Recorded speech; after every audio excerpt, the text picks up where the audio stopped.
बच्चों बहुत स्वागत है आप लोगों का केमिस्ट्री क्लास में। मैं हूं आपका केमिस्ट्री टीचर सुनील यादव। बच्चों आज मैंने आपके लिए कुछ प्रैक्टिस उपसहसंयोजी यौगिकों के आईयूपीएसी नामकरण के लिए कुछ प्रैक्टिस एग्जाम्पल्स लेकर आया हूं आज के वीडियो में। आज बच्चों हम संकुल यौगिकों के आईयूपीएसी नामकरण लिखने के नियम मैंने आपको पहले बताए थे। आज मैं आपको उनको प्रैक्टिस के तौर पर लेकर एक वीडियो आपके सामने बना रहा हूं। तो बच्चों आज मेरे साथ साथ आप भी प्रैक्टिस करिए और भी जो एग्जाम्पल्स आपको आपकी पाठ्यपुस्तक में मिलेंगे आप उनकी अच्छी तरह से प्रैक्टिस करिएगा और उनको सीखने का प्रयास कीजिएगा। ये कुछ महत्वपूर्ण एग्जाम्पल्स हैं बच्चों और एग्जाम में आने वाले बहुत ही इंपॉर्टेंट प्रश्नों में से एक है ना। आप देखेंगे कि ये क्वेश्चंस एग्जाम में जरूर ही पूछे जाते हैं। तो चलिए हम चलते हैं अपने टॉपिक पर। तो बच्चों जैसा कि आप देख पा रहे हो मैंने आपसे बोला है उपसहसंयोजी यौगिक के मैं आज आपको मैंने जो क्वेश्चन के तौर पर लिया है आईयूपीएसी नामकरण बताने जा रहा हूं कॉम्प्लेक्स कंपाउंड के संकुल यौगिकों के आईयूपीएसी नामकरण आज मैं आपके साथ लेकर चल रहा हूं। बच्चों एग्जाम्पल्स मैंने बहुत सारे लिए हुए हैं। एक एक एग्जाम्पल्स को लेकर मैं उसका नाम आपके सामने रखता जाऊंगा। जो रूल्स होंगे वो मैं आपको बताता जाऊंगा। बच्चों पहला जो एग्जाम्पल्स है इस एग्जाम्पल्स में आप देख सकते हैं कि यहां पर जो स्वतंत्र धातु है वो आयन मंडल के पीछे है ना। तो मैंने आपको बताया था, याद करिए, जब मैंने आपको संकुल यौगिकों के आईयूपीएसी नामकरण के लिए रूल्स बताए थे तो मैंने आपको इसके इंट्रोडक्शन वाले पार्ट में बताया था कि जो स्वतंत्र धातु है वो गुरु कोष्ठक के पहले होती है तो हम उसको धनात्मक मानकर उसका नाम पहले लिखते हैं। लेकिन अगर वो गुरु कोष्ठक के पीछे जुड़ती है तो हम उसको ऋणात्मक मानकर उसका नाम बाद में लिखेंगे, अंत में जाकर लिखेंगे। ठीक है, यानी हम हमेशा धनात्मक पार्ट का नाम पहले लिखेंगे। तो अब गुरु कोष्ठक के अंदर जो पार्ट है ये पूरा ये हमारा धनात्मक पार्ट हुआ क्योंकि ये पहले प्रेजेंट है। तो हम सबसे पहले इसके नामकरण की बात करेंगे। बच्चों अब इसके अंदर कई अलग अलग पार्ट हैं, जैसे कि सबसे पहले यहाँ पे सीएमआई है, ये लिगेंड है और ये कोऑर्डिनेशन नंबर है। तो बच्चों मैंने आपको बताया था सबसे पहले हम कोऑर्डिनेशन नंबर से स्टार्ट करेंगे। तो यहाँ पर जो कोऑर्डिनेशन नंबर है बच्चों वो 6 है और कोऑर्डिनेशन नंबर 6 के लिए आप इस्तेमाल करते हैं हेक्सा, है ना। 6 के लिए आप क्या इस्तेमाल करेंगे? हेक्सा। बच्चों जो कोऑर्डिनेशन नंबर 6 हेक्सा है तो आप देख सकते हैं वो NH3 को प्लेटिनम के साथ कितने बार जोड़ रहा है? 6 बार। यहां पर जो NH3 है वो एक अमोनिया है लेकिन एज अ लिगेंड हम उसको एमीन के नाम से जानते हैं। तो बच्चों हम इसका नाम यहां पर बता देंगे एमीन। ये एक तरह का उदासीन लिगेंड है। तो हेक्सा एमीन, फिर वो एमीन किसके साथ जुड़ा हुआ बच्चों? प्लेटिनम के साथ। मैंने आपको इस CMI के नाम के 2 रूल्स बताए थे, रूल 4A और रूल 4B। बच्चों 4A में मैंने बताया था कि जब आपके आयनाइजेशन स्फीयर यानी आयन मंडल के पहले अगर स्वतंत्र धातु जुड़ी है या गुरु कोष्ठक के ऊपर ऋणात्मक आवेश है तो CMI का काल्पनिक नाम लिखा जाएगा।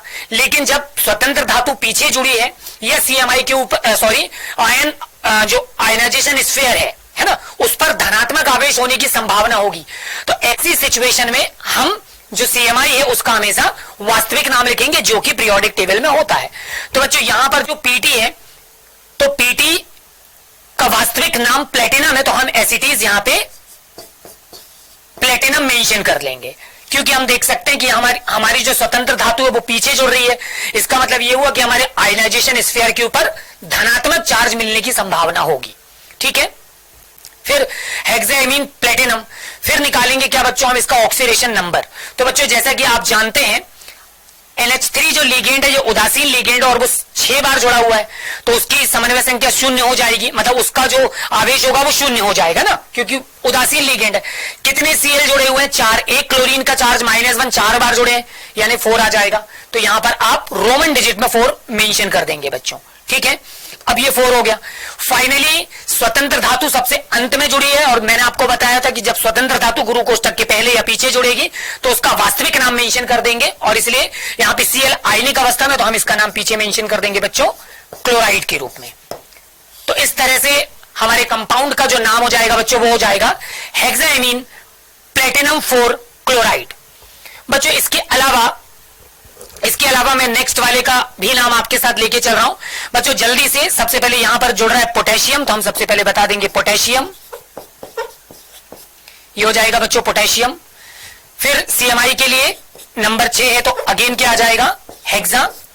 यहां पर आप बोल सकते हैं कि सर पोटेशियम पहले क्यों आ गया, क्योंकि बच्चों यहां पर आप देख सकते हैं ये जो हमारा गुरु कोष्ठक है, हमारा जो आयन मंडल है, तो यहां पर स्वतंत्र धातु सबसे पहले जुड़ी है, इसलिए उसका नाम हमने सबसे पहले मेंशन किया।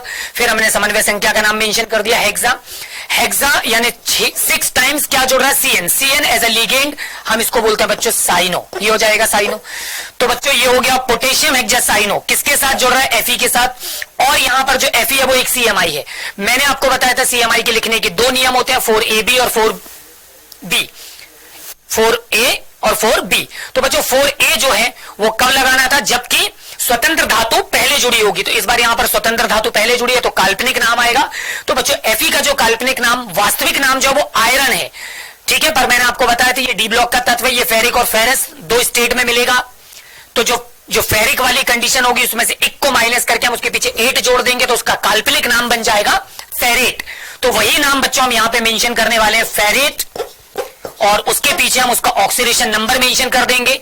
तो बच्चों यहां पर पोटेशियम का चार्ज +1 होता है और यहां पे साइनाइड का चार्ज -1, तो ये हो जाएगा -6 और ये हो जाएगा +3। तो 6 में से 3 जाएगा तो 3 आ जाएगा, वो 3 हम रोमन डिजिट में यहां पर मेंशन कर देंगे। तो बच्चों इस तरह से हमको इस कंपाउंड का नाम भी मिल जाएगा, पोटेशियम हेक्सासाइनोफेरेट थर्ड। बच्चों नेक्स्ट एग्जांपल है हमारे पास। इस एग्जांपल में आप देख सकते हैं कि स्वतंत्र धातु जो है वो दोनों ही तरफ नहीं है, ना तो आगे है ना तो पीछे, मतलब ये एक उदासीन कंपाउंड है। ऐसी सिचुएशन में रूल नंबर जो फर्स्ट और रूल नंबर 6 है वो लागू नहीं होगा, बाकी रूल्स अप्लाई हो जाएंगे। अब जैसे कि ये उदासीन लिगेंड और ये ऋणात्मक लिगेंड है, तो नियम के अंतर्गत हमने पढ़ा था कि हम सबसे पहले उदासीन लिगेंड का नाम लिखते हैं, उसके बाद ऋणात्मक लिगेंड का। तो उदासीन लिगेंड का नाम लिखने के साथ साथ हमको यह भी देखना बच्चों इनकी समन्वय संख्या भी सेम है ना, 2-2 है। तो हम उदासीन लिगेंड का नाम पहले लिखेंगे, तो उदासीन लिगेंड NH3 है, तो उसकी समन्वय संख्या से स्टार्ट करेंगे, तो ये हो जाएगा बच्चों डाई एमीन, ठीक है, डाई एमीन। फिर उसके पीछे आ जाएगा बच्चों dichloro, diamine dichloro, ठीक है। उसके बाद बच्चों हम क्या ले लेंगे, उसके बाद हम ले लेंगे पीटी। तो यहां पर वापस ये हो जाएगा प्लेटिनम, ठीक है। तो बच्चों नाम हो जा रहा है diamine dichloro platinum. फिर ऑक्सीडेशन नंबर निकालेंगे तो अमोनिया एक तरह का उदासीन लिगेंड है और Cl जो है वो ऋणात्मक लिगेंड है। तो उदासीन लिगेंड का जो चार्ज होगा वो 0, जबकि ऋणात्मक लिगेंड का चार्ज -1 है, 2 बार जोड़ा तो -2। तो बच्चों यहां पर रोमन डिजिट में आप क्या मेंशन कर देंगे, 2 मेंशन कर देंगे। तो इस तरह से आपके कंपाउंड का नाम हो जाएगा diamine dichloro platinum 2। बच्चों अगला एग्जाम्पल भी मैंने ले रखा हुआ है और अगला एग्जाम्पल आपके साथ मेंशन है, ठीक है, एग्जाम्पल नंबर 4 में। तो सबसे पहले पोटेशियम आ जाएगा यहां पर, ये हो जाएगा पोटेशियम। फिर यहां पर समन्वय संख्या 4 है, तो 4 के लिए आप मेंशन कर देंगे टेट्रा। लिगेंड आपका CN है, तो ये हो जाएगा साइनो। तो बच्चों ये हो गया पोटेशियम टेट्रा साइनो। फाइनली स्वतंत्र धातु पहले है, इसलिए जो CMI जोड़ रहा है इसका काल्पनिक नाम आएगा निकिल, तो उसके पीछे 8 जोड़ देंगे, तो ये हो जाएगा निकिलेट। बच्चों रोमन डिजिट में हम उसका अंक मेंशन करेंगे। इस पर चार्ज आएगा +1, तो 2 बार जुड़े हैं तो +2, इसका चार्ज -1, 4 बार जुड़ा तो -4, -4 में से +2 माइनस करेंगे तो 2 आ जाएगा, पीछे मेंशन कर देंगे रोमन डिजिट में। इस तरह से आपके कंपाउंड का नाम हो जाएगा बच्चों पोटेशियम टेट्रासाइनो निकलेट 2, ठीक है। नेक्स्ट एग्जाम्पल भी मैंने मेंशन कर रखा हुआ है और वो एग्जाम्पल देखिए, ये हो जाएगा बच्चों पोटेशियम, अगेन पोटेशियम, ठीक है, टेट्रा आइडो, पोटेशियम टेट्रा आइडो। फाइनली बच्चों यहां पर Hg के लिए हम यूज करेंगे, ठीक है, मरकरी वास्तविक नाम है, उसके पीछे उसका काल्पनिक नाम यूज करना पड़ेगा क्योंकि यहां पर स्वतंत्र धातु पहले जुड़ रही है। तो बच्चों इस कंडीशन में हो गया सर। तो बच्चों हमारे पास जो नेक्स्ट एग्जांपल है वो KBF4 है। बच्चों यहां पर देखिए इसका नाम लिखने के लिए यहां पर भी जो स्वतंत्र धातु है वो पहले है, तो ये हो जाएगा पोटेशियम। पोटेशियम बच्चों यहां पर जो लिगेंड है वो F है और कितने बार जुड़ा हुआ है, 4 बार। 4 के लिए हम क्या यूज करते हैं, टेट्रा। कौन जुड़ रहा है, टेट्रा फ्लोरो किसके साथ जुड़ रहा है बच्चों? वो बी के साथ। यहां पर बी बोरॉन होता है, क्योंकि स्वतंत्र धातु पहले है इसलिए इसके पीछे 8 लग जाएगा, ये हो जाएगा बोरेट। बोरेट। फिर ऑक्सीडेशन नंबर की बात आएगी और बच्चों यहां पर इसका चार्ज +1 और इसका -1, तो ये 4, -4 में से 1 जाएगा, 3 आ जाएगा, तो यहां पर रोमन डिजिट में आप 3 पीछे मेंशन कर देंगे बच्चों। इस तरह से आपका जो कंपाउंड हो जाएगा वो हो जाएगा पोटेशियम टेट्राफ्लोरो बोरेट।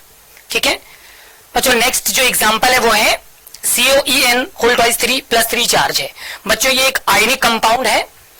इस कंपाउंड में आप देख सकते हैं बच्चों की जो EN है ये एक लिगेंड है, और इस EN नाम के लिगेंड का नाम आपको पहले मेंशन कर दूं बच्चों। यहां पर जो EN लिगेंड है इसका नाम है एथिलीन डाइएमीन। एथिलीन डाइएमीन, ठीक है, ये इस कंपाउंड का नाम है। और बच्चों इसका फार्मूला होता है NH2 बॉन्ड CH2 और NH2। ठीक है बच्चों, ये इसका केमिकल फार्मूला होता है लिगेंड का, और हमारा जो कंपाउंड है वो एथिलीन डाइएमीन है बच्चों। ये जो एथिलीन डाइएमीन है NH2 CH2 NH2, इस कंपाउंड को संक्षिप्त में सांकेतिक भाषा में हमने EN के रूप में लिखा हुआ है बच्चों। ये कितनी बार जुड़ा हुआ है? 3 बार। 3 के लिए बच्चों हम यहां पर रूल्स के हिसाब से सबसे पहले यूज करेंगे ट्रेस। ठीक है, ट्रेस। और उसके बाद लिगेंड का नाम एथिलीन डाइएमीन, तो बच्चों यहां पर आ जाएगा एथिलीन डाइएमीन। ठीक है, उसके बाद बच्चों CO, और CO को हम बोलते हैं कोबाल्ट। क्योंकि आप देख रहे हैं आयन मंडल के ऊपर यहां पर जो चार्ज है बच्चों वो कितना है? +3, और इसीलिए यहां पर CO का वास्तविक नाम आ जाएगा कोबाल्ट। और उसके बाद आएगा बच्चों ऑक्सीडेशन नंबर। क्योंकि यहां पर जो लिगेंड है एथिलीन डाइएमीन ये उदासीन लिगेंड है, तो इसलिए जो चार्ज है वो +3 है, तो रोमन डिजिट में हम 3 मेंशन कर देंगे बच्चों इस तरह से। ठीक है, नेक्स्ट अगला एग्जांपल देखिए बच्चों। अगला जो एग्जांपल है आपके सामने मेंशन है, ये भी एक आयनिक स्टेट में है। सबसे पहले हमारे पास 4 है, 4 के लिए हम यूज करेंगे टेट्रा। OH के लिए हाइड्रोक्सी। ठीक है बच्चों, टेट्रा हाइड्रोक्सी, या यहां पर हाइड्रो भी मेंशन होता है। तो बच्चों टेट्रा हाइड्रोक्सी या टेट्रा हाइड्रो जिंकेट, क्योंकि यहां पर चार्ज ऋणात्मक है तो ये हो जाएगा जिंकेट। ऑक्सीडेशन नंबर बच्चों इसका चार्ज -1 है, तो 4 2 मेंशन होगा तो माइनस हो जाएगा जाकर, इसलिए 2 आ जाएगा। और चार्ज मेंशन है इसलिए हम पीछे वर्ड ऐड कर देंगे, वो हो जाएगा आयन। ठीक है बच्चों, ऐसा ही आयन शब्द जो हमने लिखा हुआ है बच्चों, तो इस कंपाउंड के पीछे भी मेंशन होगा। ठीक है, ये वाले कंपाउंड में चूंकि यहां पर चार्ज कितना है बच्चों? +3 है, तो इसके पीछे भी हमको ऑक्सीडेशन नंबर के पीछे भी जाकर आयन शब्द जो है वो मेंशन करना होगा। ठीक है बच्चों, इसके अलावा नेक्स्ट जो एग्जांपल है वो देखिए NH4। बच्चों NH4 को हम बोलते हैं अमोनिया, अमोनियम। ठीक है, अमोनियम,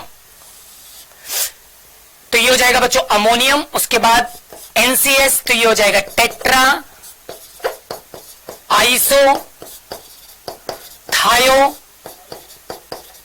सायनेटो। ठीक है बच्चों, अमोनियम टेट्रा आइसोथायोसायनेटो, तो ये हो गया अमोनियम टेट्रा आइसोथायोसायनेटो। उसके बाद diamine, diamine chromate. Oxidation number निकालेंगे बच्चों, इसका 0 है, इसका -1 तो 4 हो जाएगा, इसका ये एक बार है तो +1, तो 4 से माइनस होगा, यहां पर आ जाएगा 3। इसका -1 है तो 4 और इसका +1 हो जाएगा, तो एक माइनस हो जाएगा 4 से, तो 3 आ जाएगा। बच्चों नेक्स्ट एग्जांपल है हमारे पास। अगले एग्जांपल में ध्यान से देखिए, ये हो जाएगा tetra cyano, tetra cyano nickelate, nickelate. Oxidation number आ जाएगा बच्चों इसका -1 है इसका, तो ये 4 तो फाइनली 4 - 4 0 आ जाएगा और पीछे वर्ड आ जाएगा आयन। ठीक है बच्चों, नेक्स्ट एग्जांपल है हमारे पास और ये हो जाएगा hydrogen, hydrogen tetrachloro, tetrachloro cuprate. Oxidation number आ जाएगा बच्चों इसका -1, तो ये 4 हो जाएगा, इसका 1 तो 2 माइनस हो जाएगा, तो यहां पर आ जाएगा 2। ठीक है बच्चों, इसके अलावा भी कुछ एग्जांपल्स मेंशन है, इनको देख लीजिए। यहां पर इस कंपाउंड के लिए सबसे पहले हम मेंशन करेंगे हेक्सा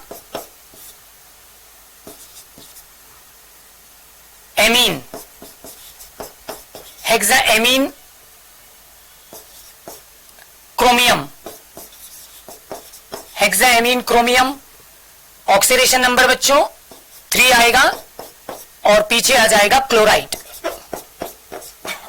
ठीक, पीछे आ जाएगा क्लोराइड, जो 1 और पीछे आ जाएगा क्लोराइड। ठीक है, इसके अलावा 14th नंबर पर ये हो जाएगा बच्चों सोडियम, सोडियम टेट्राक्लोरो।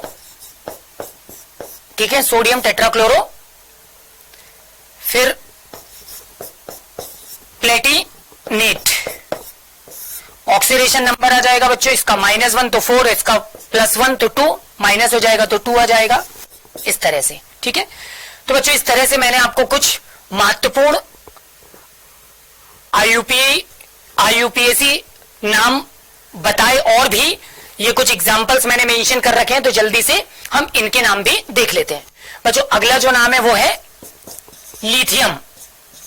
ठीक है, लिथियम टेट्राहाइड्रो। ठीक है, lithium tetrahydro aluminate. Oxidation number आ जाएगा बच्चों इसका ऑक्सीडेशन नंबर आएगा 3rd। ठीक है, नेक्स्ट 16 नंबर पर जो एग्जांपल है बच्चों वो है ट्रिस एथिलीन डाइएमीन। ठीक है, tris ethylene diamine chromate. Oxidation number बच्चों 3 आ जाएगा और पीछे आ जाएगा क्लोराइड। ठीक है, नेक्स्ट एग्जांपल है हमारे पास बच्चों, यहां पर उदासीन लिगेंड का नाम पहले आएगा तो ये हो जाएगा बिस। तो बच्चों इस कंपाउंड के लिए सबसे पहले हम उदासीन लिगेंड का नाम लेंगे और उदासीन लिगेंड का नाम से पहले उसकी समन्वय संख्या। बच्चों 2 के लिए हमने लिख दिया बिस, उसके बाद आ जाएगा एथिलीन डाइएमीन। ठीक है बच्चों, फिर आ जाएगा बच्चों उसके पीछे डाइक्लोरो, डाइक्लोरो। बच्चों उसके बाद चूंकि स्वतंत्र धातु पीछे है तो समन्वय CMI का वास्तविक नाम आ जाएगा कोबाल्ट। फिर बच्चों उसके ऑक्सीडेशन नंबर पर आ जाएंगे, इसका 0 है, इसका -1 तो -2 और इसका -2 तो -4 हो जाएगा, तो ऑक्सीडेशन नंबर आ जाएगा 4। बच्चों CO3 के लिए हम पीछे मेंशन कर देंगे कार्बोनेट। ठीक है, तो बच्चों इस तरह से मैंने आज आपको कॉम्प्लेक्स कंपाउंड के कुछ महत्वपूर्ण IUPAC नामकरण से अवगत किया। बच्चों इसी तरह के कुछ और भी एग्जाम्पल्स आपको पाठ्य पुस्तक में मिलेंगे जिनकी आप बहुत अच्छे से प्रैक्टिस करिए। संभावना इन एग्जाम्पल्स की है ये 2 to 4 मार्क्स में आपसे एग्जाम में पूछे जाते हैं। इसी तरह के कुछ और भी महत्वपूर्ण प्रश्नों के साथ आपसे पुनः मुलाकात होगी, तब तक अपना ख्याल रखिए।